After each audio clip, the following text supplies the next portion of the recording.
Įgyvendindama projektą 4 sostinės, Asociacija Meno formos kviečia susipažinti su Vilniaus ir Kauno žemupio regionuose esančiais gamtos ir kultūros paveldo objektais.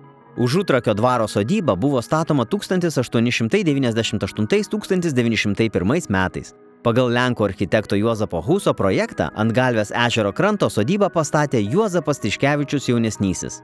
Patys rūmai turi neorenesanso ir neoklasicizmo bruožų. Interjeras buvo dekoruotas ankstyvuoju prancūzų klasicizmo Liudviko XVI stiliumi. Rūmus supa didelis parkas, kuris buvo sumanytas kaip vandens parkas.